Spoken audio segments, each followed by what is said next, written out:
podcast with Wesley Bear. I'm your host, Wesley Bear, and today we will be talking about the Guam Kingfisher, and will be the animal depicted in today's drawing. Before we get started, I wanted to talk about a change in the podcast in terms of just its release. That way there's a consistent schedule both for me and for you, and for when you can listen to the podcast.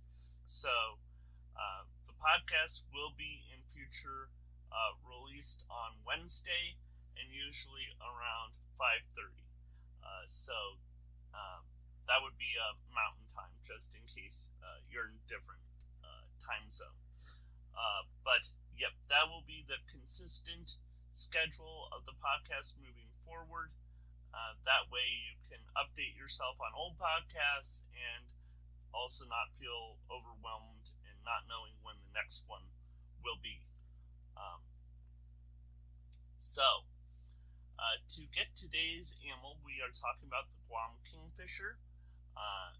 Now, of course, the Guam Kingfisher belongs to a group of birds known as the kingfishers, which are most distinguished by their large, round heads and broad but sharp bills. They are also distinguished because they're known for living around streams, lakes, and rivers in the hopes of catching fish. The Guam Kingfisher is a bit different than a lot of its neighboring kingfishers. It actually lives far out, or did live on a far out isolated island of Guam in what is known as the Micronesia. So if you think of all the large islands in South East Asia, like Borneo, Java, Sumatra, and go northeast, you will encounter a small group of islands known as the Micronesia, and Guam is the largest of those islands. The Guam Kingfisher itself is distinguished by the fact that it's about 9 inches long, 2.5 ounces. It has a chestnut head and body with a white belly, bluish green metallic wings, and a blue tail, along with a bluish,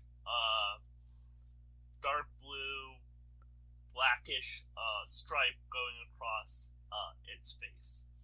Unlike other kingfishers, because it lives out in the middle of the ocean on this small island, it lives in more savanna wooded areas, and thus there are no streams or rivers for it to hunt, so it rarely, if ever, hunts anything that's a fish. It also, like its cousins, is a freshwater bird, not a seagoing bird, so that makes it impossible for it to hunt off the ocean coast. So instead it hunts things like insects or small lizards, including the green anole. Both parents are involved in the raising of their chicks. They will usually hatch and raise 2 young, which the eggs will hatch after about 20 days or so, and then it will be 33 days until the young are ready to fly. Now, the other reason to talk about the Guam Kingfisher, other than it lives in an unusual place and has an unusual look for a kingfisher, is that it is actually the rarest of the kingfisher family. Back in the 50s, 60s, and 70s, it was introduced to the island of Guam, which was mostly, up until that point, native only to insects, lizards, and about 11 land birds. So there was no major predator, not even snakes, but the brown tree snake was introduced around that time period, and thus populations of several bird species and other animals dropped significantly, with the Guam Kingfisher being one of the most affected species. The Guam Kingfisher usually raises its young within an old, hollowed out tree in a nest cavity within that tree, and that provided an easy opportunity for the brown tree snake to exploit, so it would eat up eggs or any youngsters that were easily to be found within that nest cavity. This reduced the Guam Kingfisher's numbers to only about 29 birds by the end of the 80s. So, in a desperate attempt to save the bird, the remaining 29 birds were taken out of the wild to be raised in zoological institutions around the world. So, the species itself has been slowly recovering over the past 40 years. There are about 150 birds now left in captivity. But there was recently some very good news as the kingfisher was released back into the wild. But this has some technical points to it. One is this is still a very much, how do I say it? It's very much a training process, a very slow process, and highly monitored process. So earlier this year, about 8 birds, 4 males and 4 females, were gathered from several U.S.